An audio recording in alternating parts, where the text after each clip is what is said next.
रमजान के रोजे रखो। हिंदू धर्म में भी व्रतधारी, व्रत, उपवास, फास्ट। हाँ, हमारे और हिंदू धर्म के रोजे में थोड़ा नहीं, बहुत बड़ा फर्क है। हमारे रोजे ये है कि सुबह मगरिब, सुबह फजर से पहले, सुबह सादिक से पहले आपको सहरी कर लेनी है और सुबह सादिक के बाद कुछ नहीं खाना है, न पीना है, और शाम को सूरज के गुरूब होने तक आप कुछ नहीं खा सकते हो, कुछ नहीं पी सकते हो। लेकिन हिंदू धर्म में भी व्रत है, हर मंगल का रोजा है, उपवास रख लो। लेकिन हिंदू धर्म में यह है कि आप अन्न नहीं खा सकते, बस दाना, अनाज, गल्ला, जैसे गेहूं की रोटी, चावल, ये नहीं खा सकते हैं आप।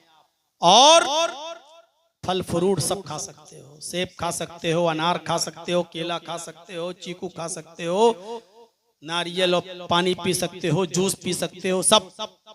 मैंने कभी बहुत से हिंदू भाई जब कभी ट्रेनों में सफर करते हैं, मैंने किसी से कहा था कि अगर ऐसे रोजे हमारे यहाँ हो जाएं तो हम तो 12 महीने रख लें।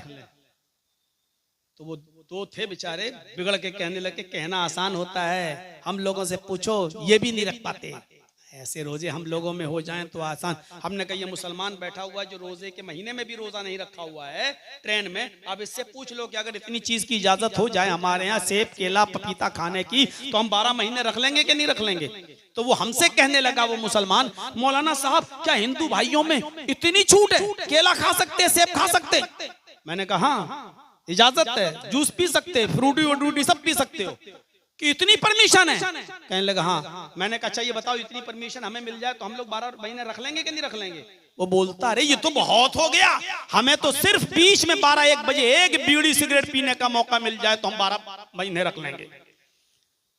सीधे बोला, यानी हम बीड़ी हमसे नहीं छूटती।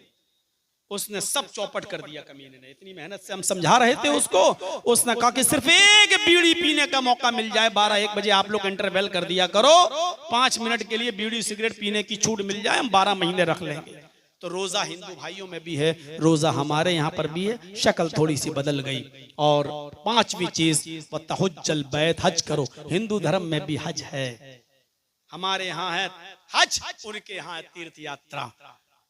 वो भी गंगा जाते हैं, हम लोग भी ऐसे शहर में जाते हैं जहां जमजम है, हम लोग जमजम लाते हैं, वो गंगा जल लाते हैं।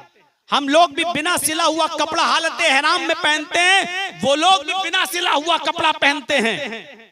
इस्लाम की बुनियाद जो 5 चीजों पर रखी गई है, उनमें पहली चीज यही है ना, बुनियल इस्लाम वाला खम्सिन शहादती अल्ला इलाहा इल्लल्लाह व अन्ना मुहम्मदर रसूलुल्लाह। पहली चीज इस्लाम की बुनियाद में ये कलमा है जो वेदों में मिलता है। दूसरी चीज वो इकामिस सलाह, नमाज पढ़ो। हिंदू धर्म के अंदर भी नमाज है। कृष्ण जी 5 टाइम की नमाज पढ़ा करते थे। श्रीमद् भागवत गीता के 6 अध्याय के 10वें मंत्र में मौजूद है, योगी उज्जीत सततमात्मानं रहस्य स्थिता एकाकी यच्चतात्मा निराशीर परिग्रह। हाय अर्जुन, जब पूजा करो तो पूरे शरीर का योग कर लो, पूरे शरीर के साथ झुक जाओ पूजा में, पूरे शरीर का योग करो। कोई हिंदू पूरे शरीर का योग करता है? बस जहेज वाली गाड़ी मिली है, हर सामने हनुमान जी की मूर्ति हिलाई, 10 किलो की खोपड़ी बढ़ गया, इसके अलावा कुछ होता है? पूरे शरीर का योग नहीं होता, पूरे शरीर का योग नमाज में है।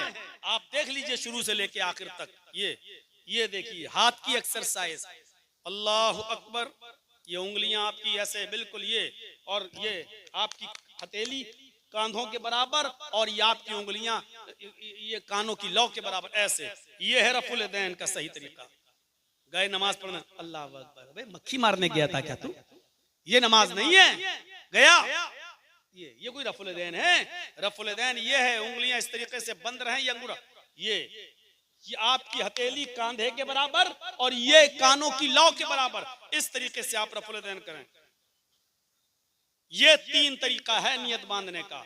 कफ्फुन अलल कफ, हथेली पे हथेली रखिए, ये एक तरीका ही है नमाज पढ़ने का। ये इस हथेली को इस हथेली ऐसे रखिए। ये दूसरा तरीका ये है कि इस गट्टे को इस गट्टे पर रखिए, ये जोड़ को जोड़ पर ऐसे। और तीसरा तरीका यह है कि आप इस हाथ की उंगलियों को कोहनी पर इस तरीके से रखिए। ये है नियत बांधने का 3 तरीका। बहुत से लोग ये नहीं है, ऐसे नहीं, या तो आप ऐसे रखिए या ऐसे रखिए या ऐसे रखिए। ये 3 तरीके नियत बांधने। और रफुल यदैन ऐसे, ये हाथ की एक्सरसाइज है। सर निगाहें सजदे की जगह पर, और फिर ये हाथ की एक्सरसाइज हो गई। खड़े हैं आप, कयाम, ये पैरों की एक्सरसाइज हो गई। अब आप रुकू जब करेंगे तो आपकी उंगलियां खुली हुई होनी चाहिए, ये ऐसे। और ये घुटना आप इन हथेलियों से मजबूती से पकड़ेंगे, हाथ टाइट रहेंगे, पीठ की रीढ़ की हड्डी बिल्कुल सीधी रहेगी, कमर इतनी सीधी होनी चाहिए कि पानी का रखा हुआ बर्तन अगर आपकी पीठ पर रखा जाए तो गिरने ना पाए। ये रुकू जब आप करेंगे तो आपकी नसें खिंचेंगी, आपकी रीढ़ की हड्डी के कमर के दर्द की एक्सरसाइज होगी, कमर की एक्सरसाइज होगी, आपका मस्कुलर पेन खत्म होगा, आपकी रगें खुलेंगी। डॉक्टर आपके बाबा रामदेव ने कहा है, बाबा रामदेव ने अल फज़्लु मा शहिदत बिहिल आदा, फजीलत उसी को कहते कि दुश्मन भी जिसका एतराफ करे। का जो लोग 5 वक्त की नमाज पढ़ते हैं उनको किसी एक्सरसाइज की जरूरत नहीं, नमाज तो खुद एक्सरसाइज है। लेकिन रुकू वैसा ही होना चाहिए, ये नहीं अल्लाहु अकबर सुभान रब्बिल अज़ीम सुभान रब्बिल अज़ीम सुभान समी अल्लाहु लिमन हमीदा अल्लाहु अकबर, वो कौवे की चोंचों वाला नहीं। आप रीढ़ की हड्डी ठीक कीजिए, पीठ सीधी कीजिए, पानी का भरा हुआ बर्तन आप पे रखें तो गिरना ना पाए। जब आप पूरी तरीके से सीधे हो जाएं और बिल्कुल टाइट आपकी पीठ हो जाए, उसके बाद आप दुआ पढ़िए, सुब्हानकल्लाहुम्मा रब्बना व बिहम्दिका अल्लाहुम्मा इग़फिरली। ये है दुआ सबसे अफजल, सबसे आला, सबसे अरफा। ये दुआ है, इसको याद करो। सुभान रब्बियल अज़ीम तो सबसे छोटी दुआ है जिसमें आपने सिर्फ अल्लाह की तारीफ की, अपने लिए कुछ नहीं मांगा। क्या मांगा अपने लिए? सुभान रब्बियल अज़ीम, पाक है मेरा वो रब जो सबसे बड़ा है। आपने अल्लाह ही की तो तारीफ की है। जब आप ये दुआ पढ़ेंगे, सुब्हानकल्लाहुम्मा रब्बना व बिहम्दिका अल्लाहुम्मा इग़फिरली, पाक है मेरा रब, सुब्हानकल्लाहुम्मा, पाक है हमारा रब, रब्बना आए हमारे रब, अल्लाहुम्मा इग़फिरली, तू मुझे बख्श दे, आए अल्लाह मेरी मग़फ़िरत फरमा। जिसको रब की मग़फ़िरत मिल जाए तो उससे बड़ा खुश नसीब कौन होगा। आप अपने लिए भी मांगिए अल्लाह से, ये दुआ याद कर लो। कितनी दुआ है यार, कितनी दुआ छोटी सी, सुब्हानकल्लाहुम्मा रब्बना व बिहम्दिका अल्लाहुम्मा इग़फिरली। और ये दुआ याद करोगे, ये रुकू में भी पढ़ी जाएगी और सजदे में भी पढ़ी जाएगी, रुकू में भी और सजदे में भी। याद कर लो इस दुआ को, बहुत मुबारक दुआ है, बहुत प्यारी दुआ है। पूरी नमाज में आप अल्लाह से मांगने ही तो जाते हो, रुकू में भी मांगिए और सजदे में भी मांगिए। आपका रब बहुत मेहरबान है, मग़फ़िरत कर देगा। मग़फ़िरत मांगोगे तब, बच्चा जब रोता है तब माँ दूध पिलाती है, अब बच्चा भूखा है, बंदा मांगेगा नहीं, अल्लाह क्यों देगा? मांगो, कहता है मेरा रब, बंदे तू मांग, जब तू मांगता है तो मुझे अच्छा लगता है।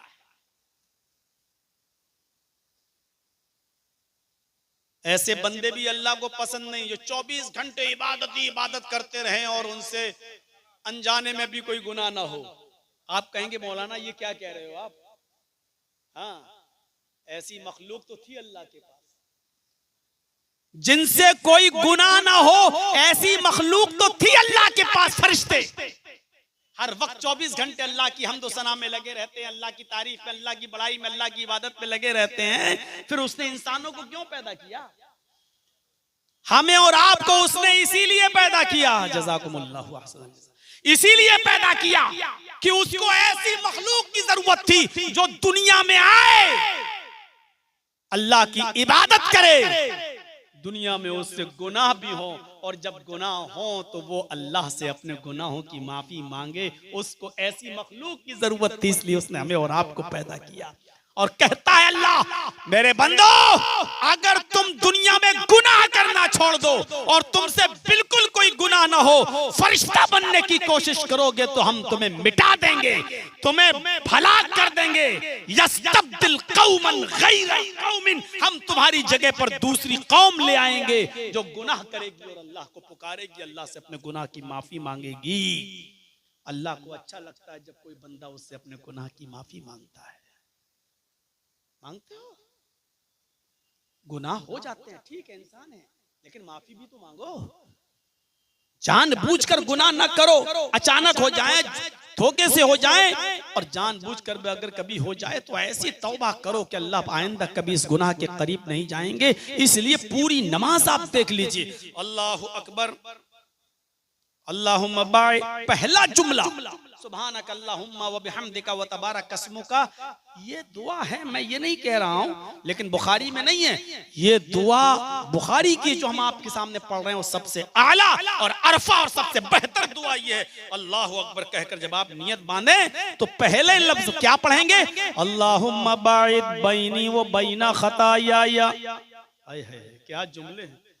आय अल्लाह, मेरे गुनाहों को, मेरी खताओं को तू दूर कर दे। कितना दूर?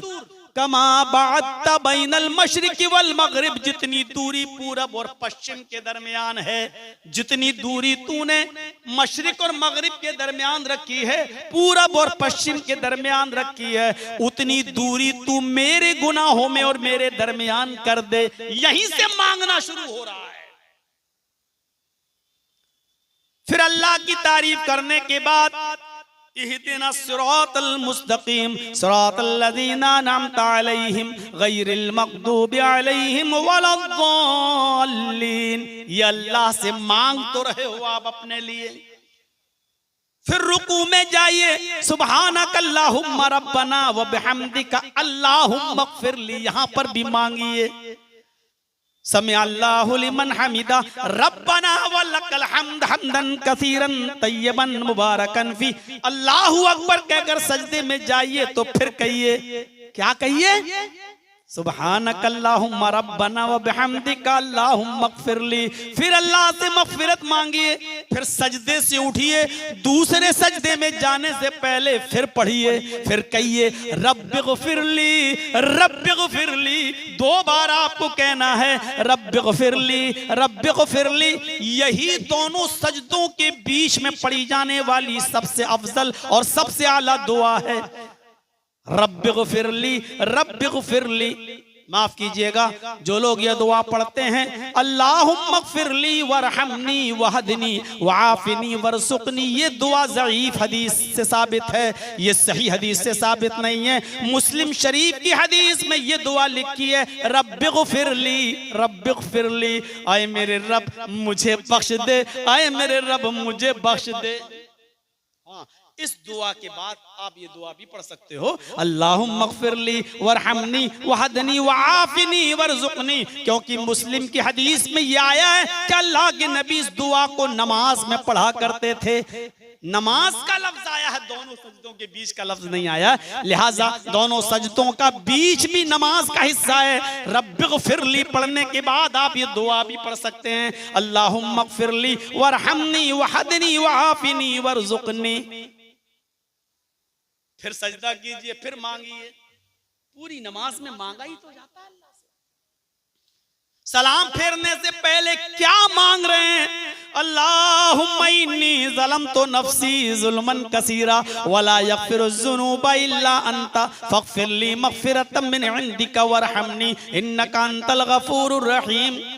आप रुकू से उठ रहे हैं, फिर सजदे में जा रहे हैं, पैर मुड़े हुए हैं, नसें खिंच रही हैं, ये आपकी मस्कुलर जो नसें होती हैं ये सब खिंच रही हैं, ब्लड सर्कुलेशन आपका बढ़ रहा है। सजदे में जब आप जा रहे हैं तो खून का सर्कुलेशन आपकी दिमाग की एक एक नस तक पहुंच रहा है। डॉक्टर मोरिस बुकाय अमेरिका का सबसे बड़ा डॉक्टर है, ब्रेन का सबसे बड़ा डॉक्टर है दिमाग का, वो कहता है कि जो लोग 5 वक्त की नमाज पढ़ते हैं और वैसा रुकू और सजदा करते हैं जैसा मोहम्मद रसूलुल्लाह ने बताया है, तो इस आदमी को रीढ़ की हड्डी की प्रॉब्लम कभी नहीं हो सकती है। और जैसा सजदा मोहम्मद ने बताया, जो वैसा सजदा करते हैं तो उन लोगों को ब्रेन हेमरेज कभी नहीं हो सकता है।